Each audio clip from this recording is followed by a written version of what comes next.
Selamat siang, perkenalkan nama saya Dwiki Pelabuhan dengan NIM 190305644.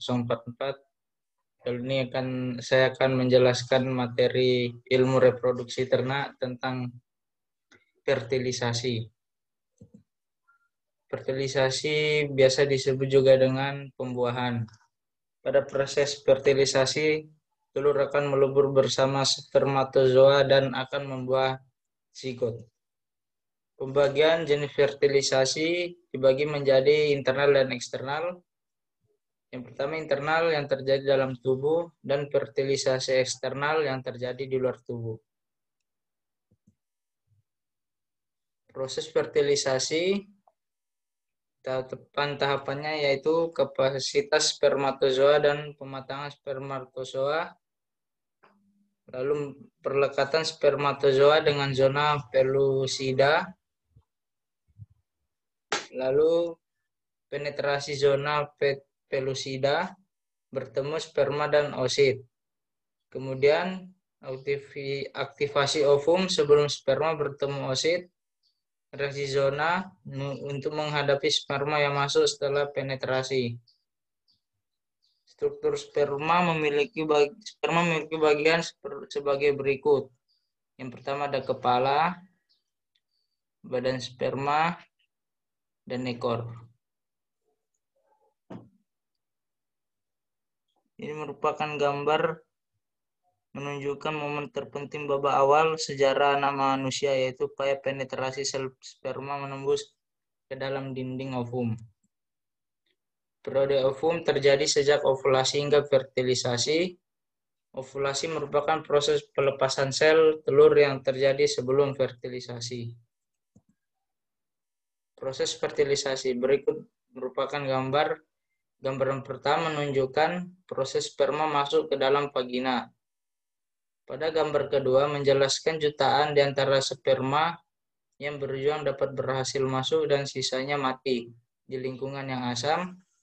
Sperma yang berhasil masuk merupakan sperma yang dapat bertahan karena pelindung di sekitarnya.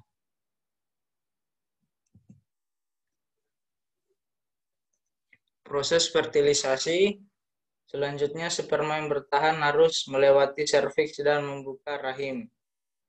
Pada saat proses ini, leher rahim terbuka selama masa ovulasi. Kemudian sperma berenang melewati lendir serviks. Berikut ini merupakan gambarnya. Sperma berenang melewati lendir serviks. Proses fertilisasi, sperma terus berenang menuju rahim. Namun banyak di antara sperma tersebut mati saat menuju rahim akibat terperangkap di lipatan serviks. Sperma yang berhasil bertahan akan terus berenang menuju sel telur, akan tetapi sebagian sperma akan mati akibat dihancurkan oleh sel betina yang mengira bahwa sperma adalah benda asing. Kemudian sperma yang dapat bertahan akan menuju tuba Fallopi yang kosong dan sel telur yang tidak dibuahi. Masih lanjut dalam proses fertilisasi. Di dalam tuba Fallopi, telur didorong menuju rahim oleh silia kecil. Untuk mencapai sel telur, sperma harus mampu bertahan, melawan, dan terus berenang menuju sel telur. Sperma yang tidak dapat bertahan akan mati di silia. Dalam perjalanan menuju sel telur, terdapat bahan kimia yang menutupi kepala sperma yang mengakibatkan sperma berenang lebih cepat menuju sel telur. Sel sperma berhasil menuju telur. Sel telur yang dilindungi oleh lapisan korona radiata. Hal ini akan mempersulit sperma yang berhasil berenang menuju sel telur untuk masuk ke dalamnya.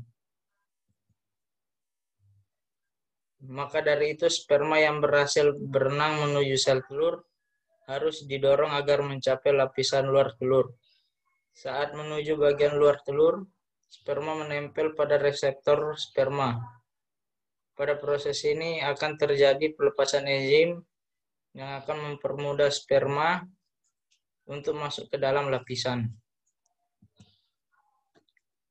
Sperma yang pertama kali melakukan kontak akan membuahi sel telur. Setelah melewati beberapa tahap akan tersisa sperma yang dapat menempel pada selaput sel telur. Kemudian zigot dari pembuahan tersebut akan membelah diri secara mitosis. Sel akan mengalami pembelahan ganda dari 1 sel menjadi 2 sel, dari 2 sel menjadi 4, dan seterusnya. Pembelahan ini berlangsung pada tuba Fallopi menuju uterus. Di dalam tuba Fallopi terdapat rambut getar yang bergerak melambai. Rambut getar ini berfungsi untuk mempermudah zigot menuju rahim. Zigot akan bertahan dengan bantuan makanan yang diperoleh selama perjalanan menuju rahim. Sekian dan terima kasih.